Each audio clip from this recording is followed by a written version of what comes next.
Time now for our weekly in-depth conversation on issues facing Oklahoma. And one of them, unfortunately, is the prevalence of human trafficking in our state. In 2019, there were 109 reported cases of trafficking in Oklahoma, but that's only what is reported and confirmed. As we learned from Moderator Susan Cadot and her guests, the real number is suspected to be much higher. Thank you, Rich. Yes, this is an important topic for Oklahoma, and I'm joined by an esteemed panel of guests to kind of talk about it with everyone, and I'd like to introduce them to you. First, we have Mike Snowden, who is the agent in charge of Human Trafficking Division for the Oklahoma Bureau of Narcotics. Melissa Ike, who is the co-founder and director of communications and business development for the Dragonfly Home. Bambi Ortiz, who is the founder of Angels Against Trafficking Foundation, and Esther Gotch, who is the director of Coalition Builds for Truckers Against Trafficking. Thank you all for being with us. Mike, you're involved with human trafficking on the front lines. Tell us, first of all, what is human trafficking? So put simply, human trafficking is exploitation of vulnerable people throughout our state through force, fraud, or coercion for forced labor or commercial sex. And we divide commercial sex into the forced prostitution of adults or virtually any prostitution of a minor under 18. So put simply, it's being forced to do something either in labor or prostitution that you choose not to do. So that's sort of the legal definition, and that can take a lot of different forms. But in Oklahoma, we're mostly looking at trafficker-controlled prostitution. Human trafficking, if not all human trafficking in Oklahoma, is domestic. It's occurring within our state and literally has nothing to do with I-40 or I-35 or I-44. It's Oklahoma citizens who are exploiting other Oklahoma citizens. If we're looking for some boogeyman from somewhere else who's coming here and committing a crime, we're looking in the wrong direction. It's us and it's locals exploiting other locals. And sometimes as much as 15% of that is familial, family members exploiting each other, mothers exploiting daughters and husbands exploiting wives. And so it is very much a domestic situation in Oklahoma. Melissa, I'd like to come to you next. What are some of the common misconceptions about human trafficking? You know, researching this, I've learned a lot already.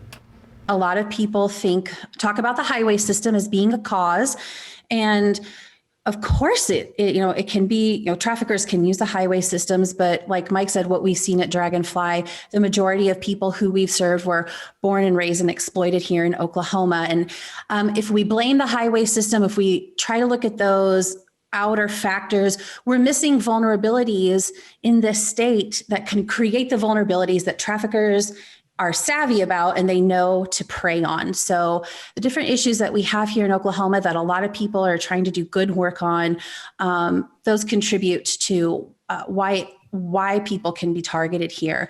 Something else that you've already touched on, a lot of people think of human trafficking as something that happens elsewhere, that happens to people who are from other countries, which of course it does, but they try to put distance between human trafficking and themselves, when in fact, in virtually any town, any area of the state, whether it's rural, suburban, city, there's likely trafficking going on there. And then I would say another one that I would point out that I think is important for people to know is that social media, the internet, that kind of thing, chatting on video games, dating apps, that is something that traffickers regularly use to target people, especially youth. And so again, when we try to put this distance between ourselves and trafficking, or we try to blame it on something else, or think about these different misconceptions, we can miss how traffickers are reaching out to both kids and adults in their own homes, developing relationships with them over social media to then further exploit to gain control over someone. Well, I think that segues nicely into Esther, and I'd like to talk to you about Truckers Against Trafficking. You guys are doing so much to help utilize truck drivers who crisscross this nation to kind of be an army of eyes and ears. Tell us about that. Yeah, absolutely. So Truckers Against Trafficking is dedicated to educating, equipping, and empowering members of the transportation industry. So that includes truck drivers, bus drivers, truck stop employees, school bus drivers, transit personnel. So these industries that, have these huge infrastructures across every state, and infusing those industries with industry specific training so that they know what a potential might look like as they intersect with it in their daily jobs. Like they've alluded to, this is a crime that happens in plain sight. It might be a victim trying to board a bus in order to either escape a trafficking situation, or maybe a vulnerable youth who is running away from a bad situation at home and is very close to getting lured to pimps and traffickers who might be looming in those bus stations looking for those vulnerabilities. And if we equip these industry professionals to just recognize those red flags, to just take that second look and maybe see an individual who might need some help, or who, maybe they just get that gut feeling and make a call to law enforcement and say, here's what I'm seeing, and turn that tip over. We see a lot of recoveries come because of community members, industry professionals being trained on the signs of human trafficking and being able to report it. All right, Bambi, I want to come to you now because you have a unique perspective to bring to this entire conversation. You have a personal story. And I don't know, would you like to share that story with us and with viewers so that they can understand the other side of it? How does this happen? What's the reality of human trafficking? Well, it happened to me in the early 90s. I'm 44 years old. I was 13 years old and I was a runaway from the foster care system, and I fell victim to a trafficker, which common street term would be pimp. And the years that followed was 27 years that I was caught up in that lifestyle. And there's so many organizations like Truckers Against Trafficking that's popping up that's helping, but there wasn't a lot back then in the early 90s. So I think in 2017, Women in Recovery is what changed me. I needed a lot of trauma therapy to get over what had happened to me. So in 2017, I got into Women in Recovery. It's a prison diversion program, and it changed my life. Like, I needed that therapy. I needed to learn how to love myself. But I think a little piece of me died every time that I had to lay underneath a man. And a lot of people don't understand that. And then when I was 13, I was a victim I think my counselor told me that you were raped multiple times and you didn't even realize it. So with 27 years being in that life, it was constant. It was just constant turmoil. So Angel Against Trafficking is my nonprofit, and I started that to give back and try to help. I'm a resource of a resource. I give resources to women that are still on the street, like heavy known prostitution areas in Tulsa. I love on them until they can love themselves, because they need help. And I think that's a misconception. Like a lot of people think that it doesn't go on, but it's going on in Tulsa, and it has been for years. What's a misconception about victims? I even have family members that say you chose to be out there even when I got away from my pimp. And that's not the case. This is the lifestyle that I knew. I struggled with addiction, and thankfully, thank God, I'm 5 years clean today. But addiction was a major factor. And it's, but people will say that. They'll say that you choose to be out there. You could have tried harder to get away. And that's not the case. And then there's a phenomenon when you're in an abusive relationship with anyone, not just a spouse or a partner, but anyone, you lose confidence and you start living in fear. And that's a really big psychological obstacle to overcome, correct? Yes. And I feel like there's a playbook. And then, like, when I was 13, my pimp, or a sex trafficker at that time, was like 20 years older than me. And I feel like everything he was saying was like, I'll take care of you. You won't have to go back into the system. Your family doesn't love you. So it's mental conditioning to get you to that point. And then it's the fear. So there's so many obstacles, and there needs to be so many more programs for adults. Mike, is that true? Is that what you see on the front lines? Absolutely. What our friend described was absolute grooming and conditioning. And I've never, in my 11 years of working human trafficking, met a victim who was trafficked by someone they didn't know, someone that they had at one point trusted, someone who had developed a relationship with them. So So I appreciate the candor of our friend's discussion there, Bambi. We appreciate that willingness to be vulnerable to us today, because that's what we see day in and day out. And one of the biggest vulnerabilities right now is economic. We see people without jobs. We see people who owe significant debts, and that just increases their vulnerability. Oh, it sure does. It's financial abuse, too. I mean, there are so many ways to be locked in a prison without being behind bars. Melissa, I want to come to you real quick to talk about, Bambi says she's a resource for resources. Folks can go to her to find out where to go.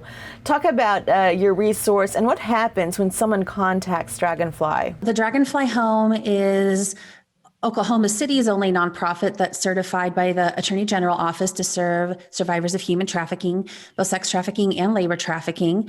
And I too want to say thank you, Bambi, for your story. It so echoes what people we serve have told us as well. So people will find us often through our 24-hour human trafficking helpline, which is our own helpline that we operate. And they might find us through a Google search, through someone like Bambi, through social media, by word of mouth. Sometimes someone might be recovered out of a situation from a law enforcement operation or referred by a medical professional. I mean, it's pretty interesting. As awareness of human trafficking increases in Oklahoma, so do the number of referrals that we get, because people's eyes are opened to see what's really going on.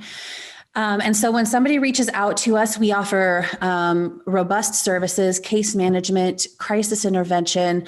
Our advocates will speak with that person, and then we really focus on what each individual needs and wants. And so they're in the driver's seat of every service that they receive. We provide therapeutic case management, and then oftentimes people might want some medical care right away. Some women come to us and they're pregnant, and so they need prenatal care. They might want to get some legal services. They might need help testifying against a trafficker or sex purchaser.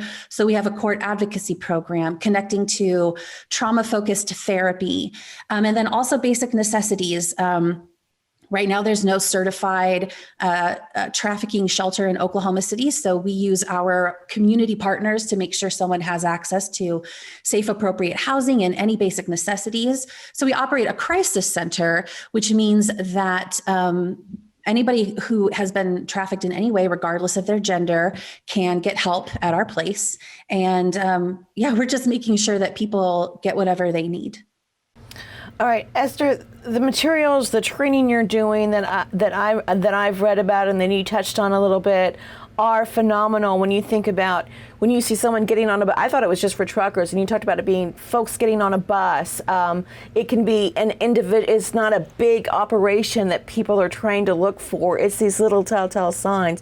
Have you seen success with this? And is there a way that folks who aren't in the employed in the transportation industry can access some of your information?